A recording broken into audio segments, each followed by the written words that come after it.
I'm Dave Welch. This is my business, the Clock Shop in Vergennes, Vermont. I started working with clocks in about 1982. I met a fella, I was a couple of years out of college, and I met a fellow with a clock shop in the Burlington area, and he had a job to rebuild a tower clock in Bristol, Vermont, a large public clock. And it needed some carpentry work, which I was doing at the time. The dials, the faces, the trim around it, much like a round window frame, needed repairing. So that was my part of that deal. And besides that, I helped him with the mechanical parts of the clock. Very large Howard clock that gets wound once a week. So I worked in his shop for quite a while and got to the point where I thought I could fix most of the clocks that came in. So I decided I'd open my own shop and earn the big money. And so here I am, 30 years later, in my own shop. I located in Vergennes because it's near where I grew up. It's far enough out of the Burlington area, so I wasn't competing with my old boss, and that's primarily why I like the area, and I enjoy being not too far from home and where I grew up. I enjoy working on clocks. I suppose every clock person has a story of taking a clock apart. Early on, I was probably 10. My grandfather was feeding me a bunch of old alarm clocks, and he figured I couldn't do any harm and I probably wouldn't hurt myself very much. And most of them I squirted some oil in here and there and things ran. One, I couldn't do that, and I took it apart. I never did fix it, and I'm not going to say that got me interested so that I was driven to repair clocks, but I've always enjoyed working on mechanical things, whether it be a little outboard motor, a lawnmower, and I think the fascination for me is to take it apart or figure out what is wrong and solve the problem, clean it all up. And clocks, you can do that year-round. They come in all shapes and sizes. If you don't know how to fix it, there's somebody, it's a great industry. You can call somebody up and they'll at least tell you how to do it, or give you an idea. You can skin a cat in many different ways, I'm told, and I think you can do that with clocks too. This is my workbench. I spend a tremendous amount of time here working on clocks of all sizes, small and large.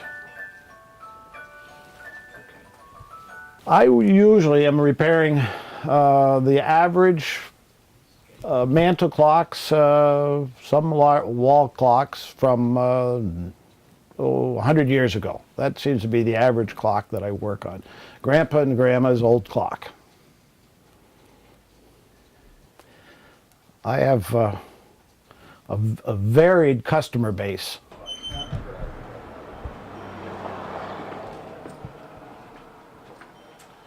Just in time. Would you be the Lafayette's? We would be. I can remember less than that. You look familiar to me. Yeah, we've been here before. Yeah. Okay, so this came off.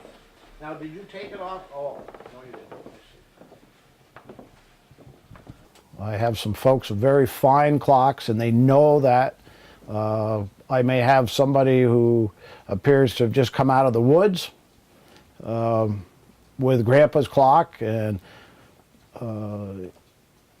quality is top to bottom, or bottom to top sometimes, and interesting folks around here.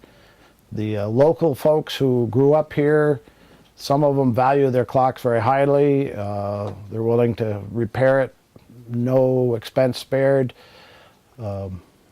Other folks who purchased their clocks recently paid a great deal for them.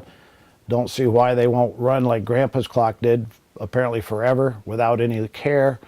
So I get a large, wide, varied mix of people here.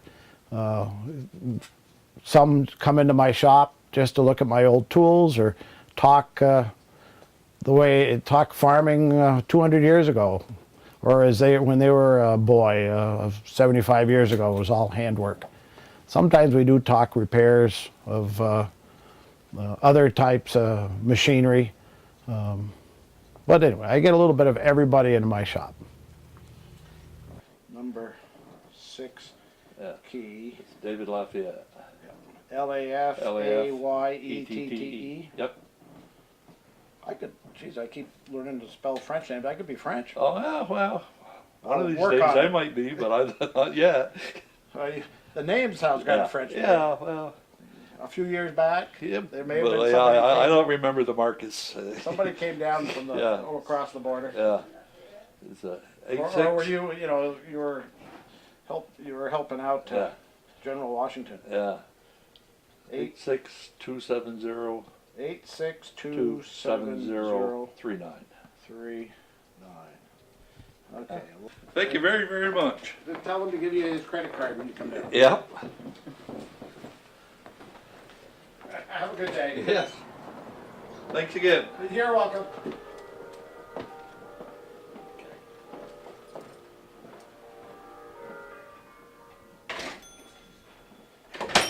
Most memorable character or customer that I've had. And I think everybody in their own way fits the bill, but there's a fella I know who apparently was a machinist in a younger age, and he appreciates the machinery that I use, what little I use, in the handwork I do. But he's always going to tell me, he allows me to do whatever I need to do, but he tells me how I should do it, I guess. And we have a go-around sometimes about how it's going to happen, but in the end, he lets me do it. One of the interesting clocks that has come into my shop is a small tower clock or a street clock. Fella's had it for years and years. It stands on a base. It would have operated a public clock. This clock is very nice, and it probably sat all polished up and shiny, perhaps in the town clerk's office of the public building or somewhere where the public could see it. He picked it up years ago, the idea that he'd have it operational in his living room perhaps, or something of that sort. Many years later, after sitting in the corner of the garage, he decided it was time for his annual trip to Florida, and dropped the clock off with me and said, "I'll be back in the spring. Maybe now it'll be nice and shiny and ready to run in the living room." And I'm working on it presently, and it's not ready for the living room yet.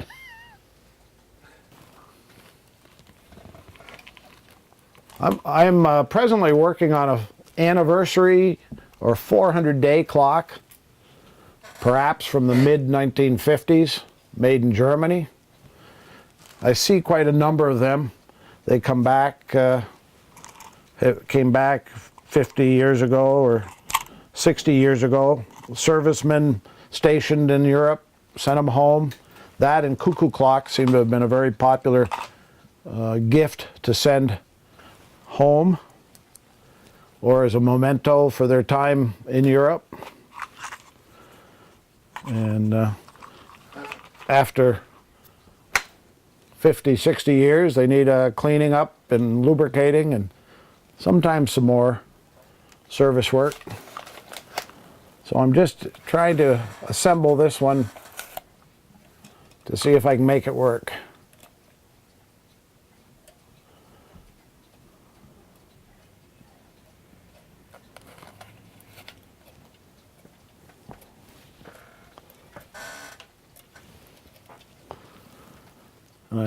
I work out of my toolbox. I'm not organized enough to have two separate sets of tools. So I keep everything in my toolbox, and when I go on a service call, I can pick up the toolbox and go. and have all the tools I'm familiar with right handy.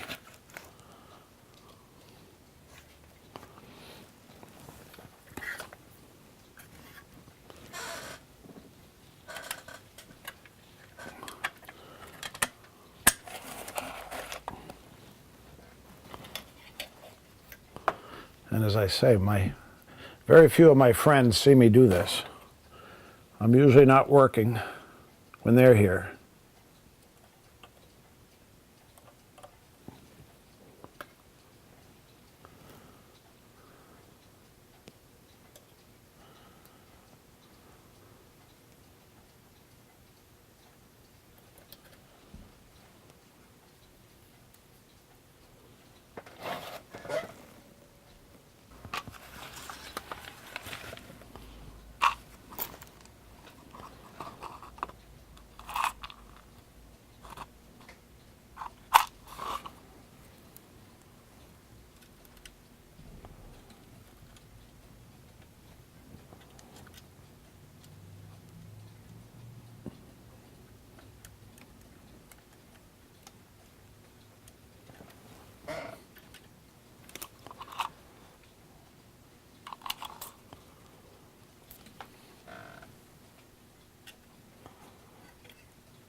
I will go on service calls, house calls, if you will, much like a doctor. I've been compared to that. It's quite not quite the same thing, but I'll get a request for a large grandfather, a large wall clock. They really can't bring the clock into me, and unless we know there's a serious problem, I'll go out and service it there, disassemble whatever is necessary to oil it and service, clean it up if I can there, or make a determination that it has to come back here, or at least the works, the insides can come back, and then I can take it apart and bring it back to me, bring it back to the shop. And that several times a week, sometimes it's a couple of times a month. But I do get some calls from quite a wide area around here.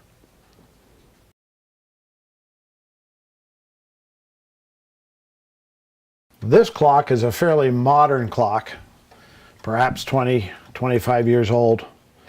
And it came to me as a basket case. It had fallen off the wall.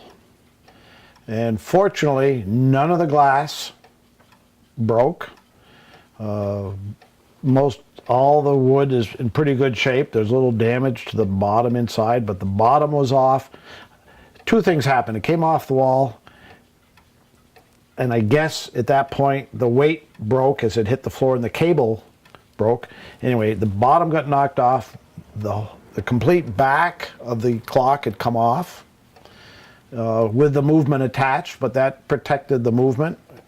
And I bought it from the owners because everything was intact. It just needed to be put back together. And, well, it's been pointed out to me that there's some funny things going on here, because down inside there's what appears to be a big stone that I've put in there. It's actually a piece of lead, but it makes the clock very stable when it's sitting here. So I didn't have to find a place to hang it on the wall. And so as you can see, the pendulum swinging. The beat scale down here, it's a nice feature, and it just kind of centers the clock, the pendulum, like a plumb bob, and then you can see that it's swinging evenly on either side. So if everything's adjusted correctly, you could hang it on a wall and level the clock by just having the pendulum at rest, hanging centered on that beat scale. And quite often when the clock is running, we refer to the beat of the clock, the tick and the talk, and you want a very even rhythm. So as the beat, if the beat is even and the swing is even either side of center, the vertical, then you're in beat. The Westminster chime refers to this melody that is the melody at Westminster Cathedral. And quite often this clock only plays the one chime. Some clocks will play two other melodies. St. Michael's or Whittington are the most popular after the Westminster chime.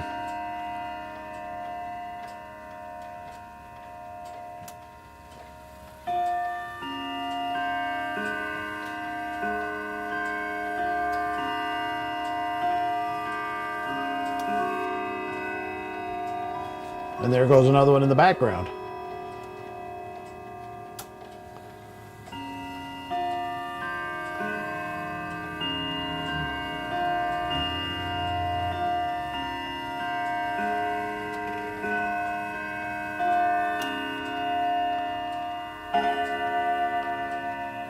And then it strikes to tell you what hour.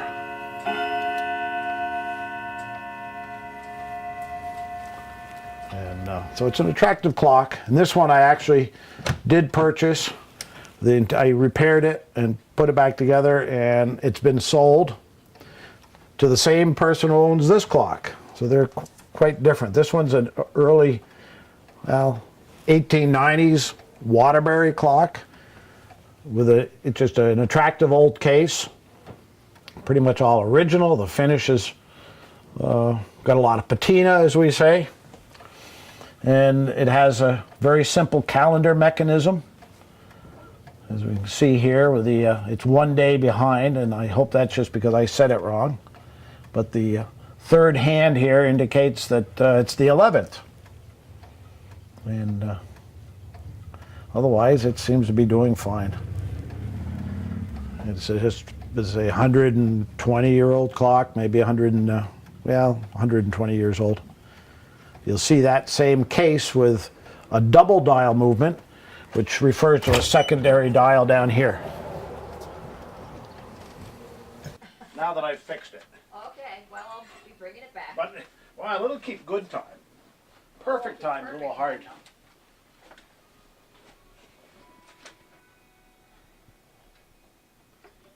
And it had the funny pendulum setup. Oh, it did? Yeah, somebody jury rigged one. Oh, really? Okay.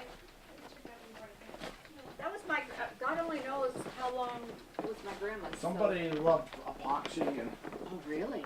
this. You know that?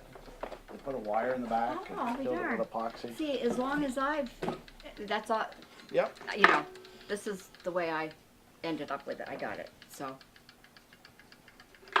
So it hangs right on that funny little hook Yep. there. And I'm going to put some paper towel in there so it doesn't. Oh, that'd be great. Is it, what is, And it was right in front of my nose. I kept looking for a different clock. oh, did you? Yeah, Waterbury. So for a little while I was starting to go, uh-oh. No, She I does show up, trust then you. I said, no, she'll show up and we'll find it. No, no. Yep, you said on the phone you weren't quite sure, and I said, oh, well.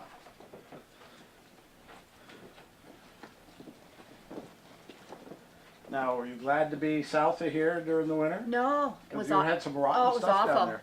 We had snow, ice. Yeah, we just had kind of a Rain. long winter, but not. Yeah. Well, see, if you'd been here, you would have been really complaining about the frigid Darn right. temperatures. Darn right, and the snow, and the below but, zero. But we didn't get tremendous amount of snow. No, I was, anyway, I got rain.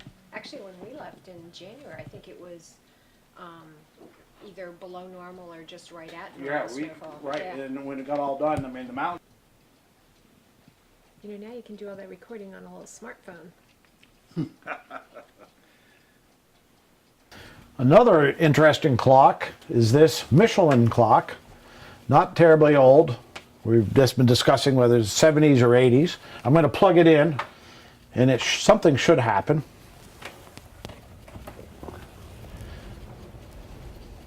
And nothing's happening. Okay, there goes the light. But this is the way it happens. The clock, there it goes. Yeah. I don't know why the delay. It's always run well before.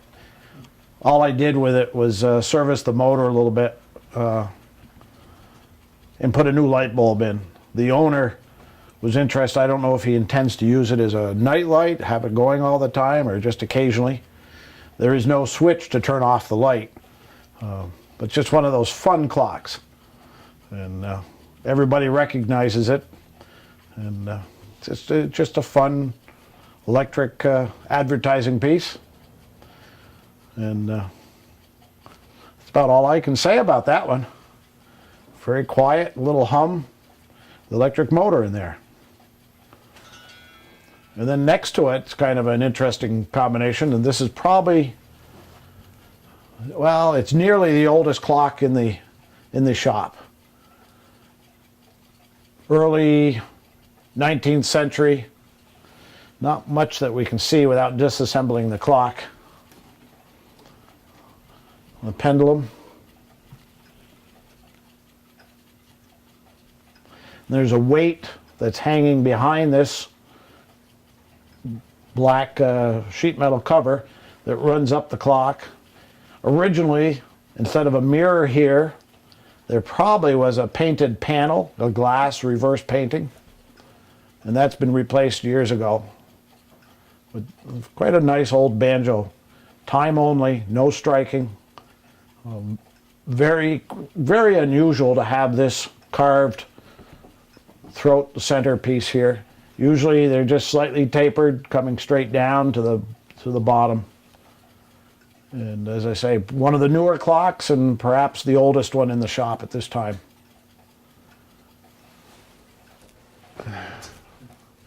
This is the largest fish in Vermont. And the reason it's hanging in my shop is because we had a big ice storm. Well, the whole Northeast did, what is it, 16 years ago now, in 1998. And we had on my property a large number of pine trees came down. And so I had a pile of this slab wood just ready to be cut up for kindling wood. And I was close. I had the chainsaw started and I was about ready to cut this piece up. And one of my friends said, "That's a Jimmy Bushy fish." Well, Jimmy Bushy is a local artist who paints on found objects. He'll paint driftwood, whatever. And a lot of times it has a Vermont connection or Vergennes, or sometimes not. And so I gave him the board, and he trimmed the tail and the mouth, and this is what came back. It came swimming in here about 3 weeks after I gave it to him, and we hung it up here, and here it is.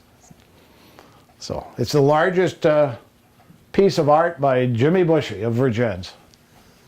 And that's the story of the fish. I'm going to show you a couple of cuckoo clocks here, a couple of different examples. They both are musical. This one cuckoos on the half hour, and normally when the music plays on the hour, you'd have 4 dancers over here, but they didn't come in with the clock when it came in for servicing.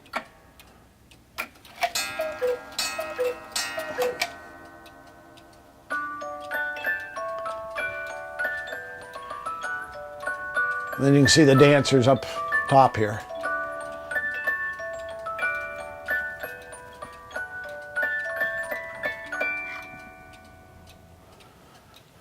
And this one, much smaller clock,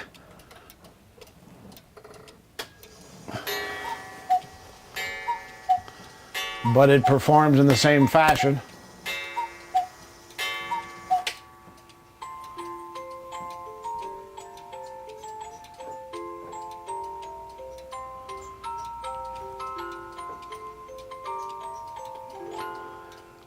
One of the major differences beside the size of the clock is the size of these weights that drive it, these pine cones. Or they look like pine cones. And these are much larger. And this clock will run a week on a winding. You wind it all the way up and it'll run a week before you have to wind it again. Whereas this clock with the small weights requires winding every day.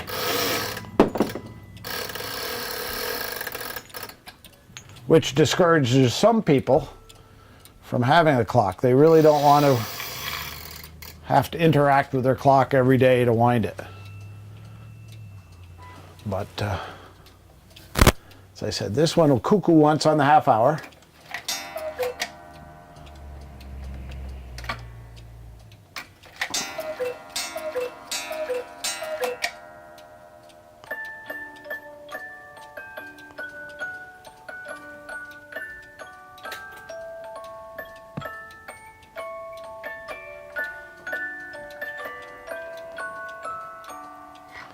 Those are two fairly good examples of German cuckoo clocks, both fairly modern. Probably both of them are 30 years or newer, 30 years old, 20 to 30 years old.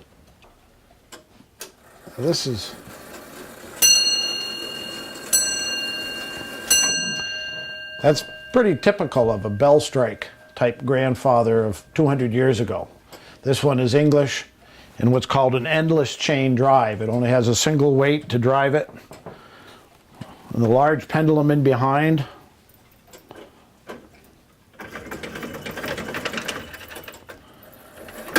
And it gets wound every day.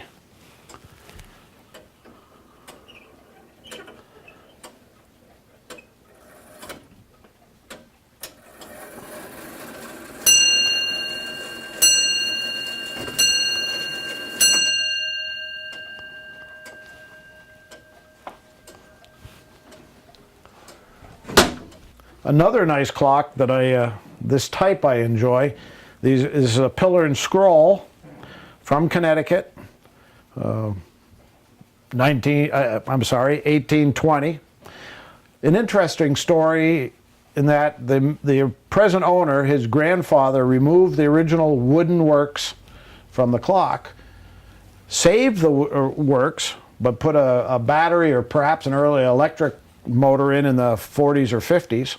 Wooden works clocks refer to the construction of the movement, and instead of brass and steel, or very little steel, it's all wood. And primarily the Connecticut clockmakers were using cherry for the gears and the large wheels, and the framework was red oak, usually. And then there was a linden wood for the small pinions and smaller parts. All wood that was common in the early 19th century in the Connecticut area. And they were all familiar with that wood, and they learned to work at, mass-produce these clocks. And the grandson, the present owner, at some time he inherited everything, and the wooden works were still available. The original works were in a box somewhere, and he'd kept it all. And so he put it together. The painting, the reverse painting, the original had deteriorated to the point where it really had gotten very bad. But fortunately, they had a good photograph. I think the grandfather had photographed it to save the original picture. And so it was repainted and done very nicely. And grandson now has a clock close to original. Maybe right now, other than a little bit of a break in the old glass, which is fine up here in the corner. Very nice dial. He has a very nice old clock that his ancestors ran nearly 200 years ago. So it's just a fun historic clock. I've been asked a number of occasions why are mechanical clocks and watches still surviving? Why are people still going to the trouble or expense to have them repaired? Every year, some parts are harder to find. People have to make them. Labor is expensive. And yet, people keep bringing clocks into me Many times they're the average old clocks. They're grandpa and grandma's clock. They grew up maybe with a clock or going to their grandparents and they saw it or heard it on the mantle or hanging on the wall somewhere. It has an important history to them. It's very sentimental. And with all the things that are now made to be thrown away, or technology is advancing so fast so that what was the rage now, 5 years from now, it's totally out the window. Those are a constant. And so people really seem to value that connection with the past. And it's something that they can wind. It becomes part of their household, as part of their parents' household, their grandparents, perhaps many generations before that. And that seems to bring them back. They care for them, and they really are concerned that they keep running and that they have somebody, hopefully, in the future will value them as well. People find it interesting when I talk about repairing clocks that, one, I can pay my bills, mostly, that I spend all day long fixing clocks. If they come into my shop, they want to know, doesn't the cuckoo drive me crazy, or all the ticking? And I really don't hear that until somebody mentions it. I think ultimately they appreciate that somebody is fixing the clocks, much like perhaps they appreciate the mechanic who gets their hands dirty. They appreciate that it is handwork, and in the sense of what I do, I could step back in time 100 years into somebody's shop, or they could come ahead 100 years, and other than maybe the ease of turning lights on, perhaps the furnace keeps me a little warmer than they would have experienced. The work is all the same. It's handwork. It's me and my clock repair. Okay. Yeah, that's not gonna move. Just tell them to, go forward, credit forward. Yes, yeah, pay it forward, yeah. That's the word. Thank you, David. You're welcome. I'll be back. I'm Okay. sure something else will happen. Bad. Oh, It's all good for me. it's all good, I know. Be positive.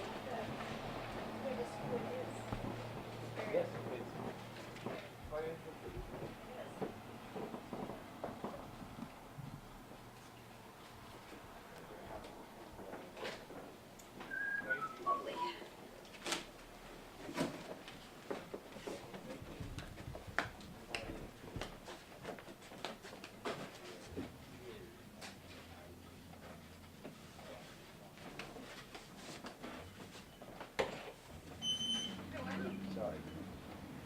Fall out the front stair and break the clock.